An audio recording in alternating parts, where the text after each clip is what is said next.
Sobre as eleições de meio de mandato nos Estados Unidos, nós vamos conversar agora com o professor José Niemeyer. Ele é o coordenador do curso de Relações Internacionais do IBMEC do Rio de Janeiro, a quem agradecemos demais pela participação. Professor, seja muito bem-vindo mais uma vez aqui à Jovem Pan News. Eu que agradeço, um prazer estar aqui, parabéns pelo trabalho, pela postura democrática, republicana e sempre se aprimorando da Jovem Pan. Perfeito. Para começar o nosso bate-papo, o quão importantes são essas eleições de meio de mandato nos Estados Unidos? As pesquisas, nós até tratamos disso ao longo do jornal, indicam uma vantagem para os republicanos, sobretudo na Câmara dos Representantes. Agora, se esses prognósticos se confirmarem, que pautas podem ganhar força nos próximos 2 anos no legislativo norte-americano e de que maneira os legisladores podem preparar o terreno para a próxima eleição presidencial? Olha, vai depender de como se sair nessa eleição, mesmo perdendo, qual vai ser o tamanho da derrota de Biden. Porque política é muito isso. Um candidato, um presidente eleito pode estar com menos popularidade, mas a crítica explícita na votação, que vai ser explícita na votação, por exemplo, nas câmaras dos deputados, pode ainda não dizer que ele está totalmente derrotado para 26, que ele ainda tem fôlego. Então isso vai definir também as pautas. Se os republicanos tiverem uma grande vitória, as pautas vão ter um cunho mais conservador, muito mais liberal na economia. Agora, se a vitória dos republicanos não for tão avassaladora, Biden ainda tem um respiro.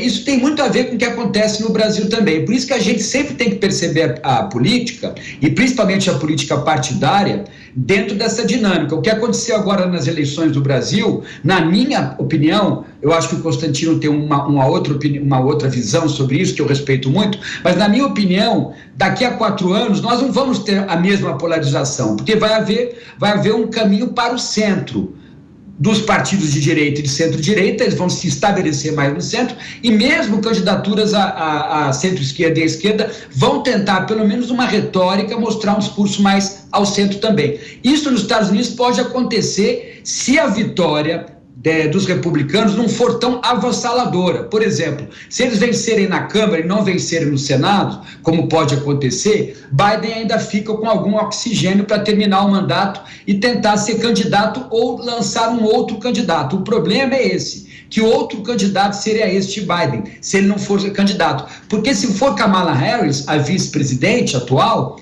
ela tem uma visão, frente à parte do eleitorado, de uma radical. Pode até não ser uma radical, mas é concebida por muitos como uma radical. Aí, novamente, você vai polarizar. Aí, talvez Trump tenha mais vantagem de ser o candidato dos republicanos. Da mesma forma, se a vitória dos republicanos agora não for muito poderosa, for uma pequena vitória, Trump perde força para ele ser o candidato republicano e talvez entre um candidato um pouco mais ameno, mais de centro-direita, conservador, mas não com uma pauta tão agressiva ou tão dura como a de Trump. Vai depender muito da qualidade da vitória dos republicanos e do tipo de derrota, se houver, por exemplo, na Câmara dos Democratas. Perfeito. Já que o senhor mencionou a participação de Rodrigo Constantino aqui ao longo do jornal, então eu vou chamá-lo, ele que mora nos Estados Unidos e vai colaborar com essa entrevista especial. Constantino, sua pergunta. Boa noite, professor, um prazer falar com o senhor. Eu quero exatamente uma análise sua em relação àquilo que muitos percebem aqui nos Estados Unidos como uma radicalização do Partido Democrata. Veja que Nancy Pelosi, que o próprio Joe Biden sempre representaram ali o Partido Democrata mainstream. Eles eram o partido moderado. E hoje, no governo, no poder, eles têm, de alguma forma, cedido às pressões que vêm da nova base mais radical, tipo Alexandre Ocasio-Cortez e outros, O senhor enxerga nisso uma parte do problema desse que pode levar a esse resultado decepcionante do Partido Democrata nessa eleição? Perfeita a sua análise, Constantino. Acho que sim. Por isso que eu sou contra você ter 2 partidos só representando a grande maioria de uma sociedade. Por isso que eu acho importante você ter em torno de 6 a 5 partidos. Como eu tenho a impressão, Constantino, acho que você concorda comigo, que vai caminhar o sistema político brasileiro. Ficarmos com 5, 6 partidos, uns 2 ou 3, 2 mais de direita, centro-direita, 2 de centro e um ou outro mais à esquerda. Não teremos, essa é a minha opinião, Constantino, talvez você não concorde com tudo, mas é bom para o debate. Eu tenho a impressão que nós, na próxima eleição, não teremos mais posições muito extremas, tanto à direita quanto à esquerda. É a minha opinião. E por quê? Porque o sistema político brasileiro, que tem uma quantidade maior de partidos do que o norte-americano, vai digerir melhor os próximos 4 anos. Tanto é que a principal propaganda hoje do governo, do candidato que venceu as eleições, é dizer que vai, por exemplo, você conhece bem esses economistas, trazer economistas de uma cepa mais liberal para o governo. Isso mostra essa tendência no Brasil, nos próximos 4 anos, de uma narrativa, de um discurso, de uma agenda mais de centro-esquerda, de centro. O que não ocorre nos Estados Unidos. Você vive aí, você vê isso no dia a dia. Nos Estados Unidos, esse bipartidarismo acaba criando um radicalismo quase original o tempo todo dentro da política norte-americana. Agora, é interessante que não era assim, Constantino. Na história dos Estados Unidos, você sabe bem disso, eles conseguiam, dentro do sistema político, acomodar as forças entre republicanos e democratas. Parece que não vai ser fácil acomodar essas forças novamente, muito em função de serem 2 partidos políticos com uma postura de tendência hegemônica. Agora, professor, trazendo essas eleições para a nossa realidade aqui, de que maneira esse resultado pode impactar na relação com o Brasil, na dinâmica? Temos um governo eleito. Queria que o senhor fizesse uma rápida análise e por que é tão importante a gente estar de olho no resultado dessas eleições de meio de mandato.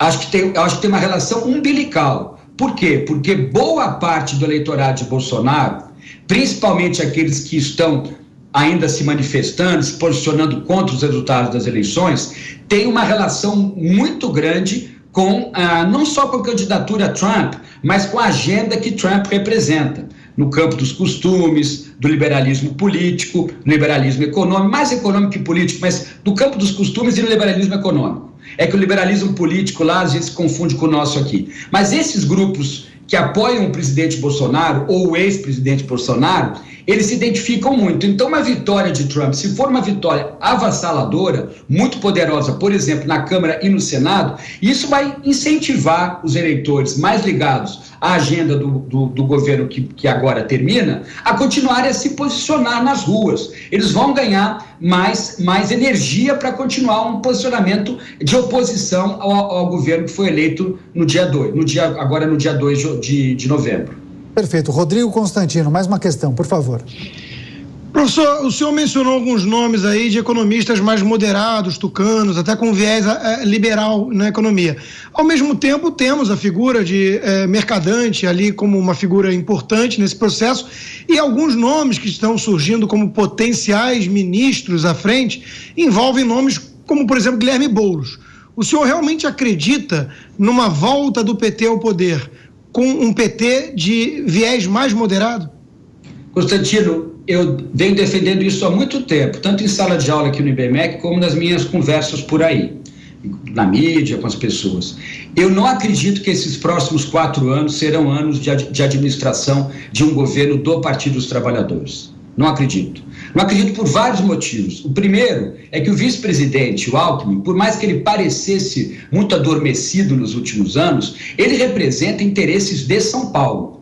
São Paulo, na federação, tem um peso descomunal. E aí eu estou falando de empresários de São Paulo, de uma plutocracia ligada a interesses de São Paulo, que faz pressão muito grande em Brasília. Então, eu tenho a impressão que um primeiro grupo que vai determinar os rumos do governo Lula será esse grupo ligado a Alckmin. Nós já estamos percebendo isso nesse momento.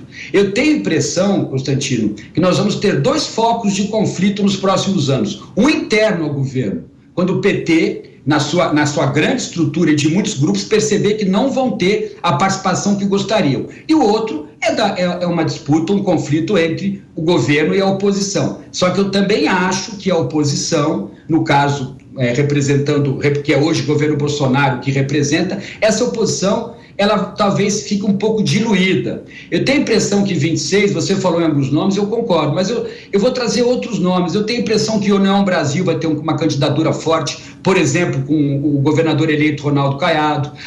Eduardo Leite, pelo PSDB, será uma candidatura que ele vai deixar claro que é uma candidatura mais de centro.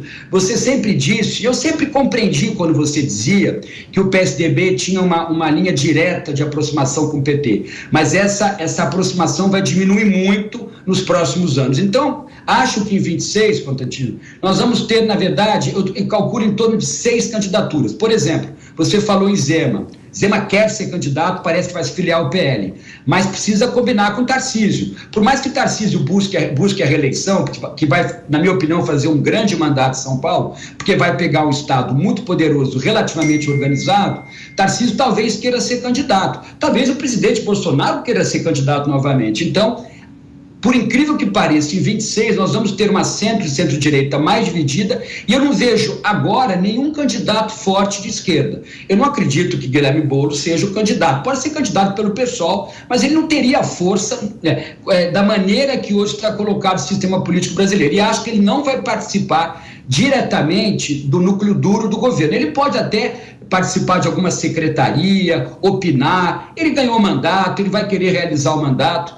Volto a dizer, esses próximos 4 anos, Constantino, não serão 4 anos de uma administração do Partido dos Trabalhadores, será de um grupo de pessoas e tendências políticas. Professor, retomando a nossa discussão em torno das eleições de meio de mandato nos Estados Unidos, caso os republicanos venham a comandar as casas legislativas, o senhor entende que, além daquelas pautas de costumes e também as pautas econômicas mencionadas no início da entrevista, o senhor vê possibilidade dos republicanos colocarem um freio na administração de Joe Biden, especialmente no que tange os posicionamentos frente aos conflitos no leste europeu, Ucrânia contra a Rússia, também a questão que envolve a China, naquele caso de Taiwan, aquela tensão permanente com a Coreia do Norte e também o Irã, e além disso, aquela investigação em curso que trata da invasão ao Capitólio que ocorre dentro do Congresso americano.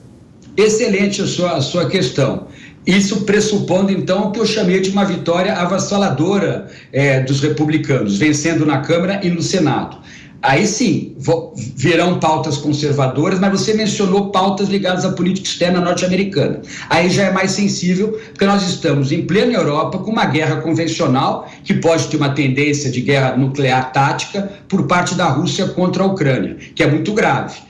Eu tenho a impressão que os republicanos, muitas vezes os republicanos, em Trump a gente percebia isso, eles são mais isolacionistas, comparados, por exemplo, ao governo norte-americano de Reagan no campo da política externa. Vai depender se o candidato for realmente Trump. Talvez Trump, sendo candidato e vencendo as eleições de 26, talvez eles já venham com uma agenda não tão agressiva com relação principalmente a 2 competidores, China e Rússia. Apesar que agora no último documento da nova doutrina de segurança nacional dos Estados Unidos, a Rússia não aparece como inimiga, e sim a China. Mas eu não acredito, só se tiver uma virada, aumentar muito o escalonamento, né? Houver uma escalada do conflito entre Rússia e Ucrânia, aí sim pode ser que essa pauta de política externa fique mais agressiva, e aí Trump encampe essa pauta.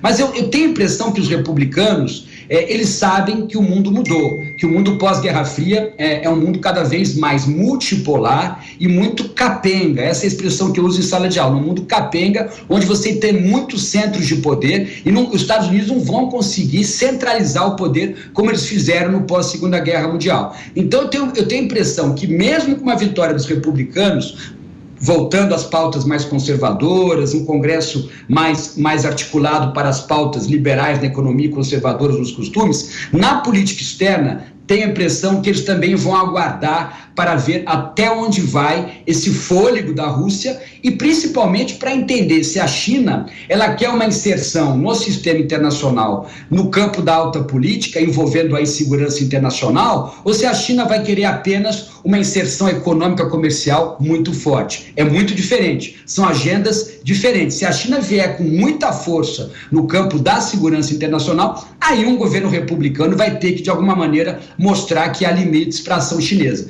Se Se a China deixar claro, com o governo republicano, ou a partir da vitória dos republicanos agora, que ela quer apenas uma inserção comercial e econômica, aí os republicanos vitoriosos agora e talvez vitoriosos 26 possam dizer, não, vamos aguardar a China e vamos até tentar fazer comércio com a China. Perfeito. As eleições de meio de mandato nos Estados Unidos, em destaque nessa entrevista com o coordenador do curso de Relações Internacionais do IBMEC do Rio de Janeiro, o professor José Niemeyer, a quem mais uma vez eu agradeço pela participação. Professor, boa noite e volte mais vezes aqui à Jovem Pan News. Eu que agradeço, um abraço a você, ao Constantino e a todos os assinantes da Jovem Pan. Obrigado.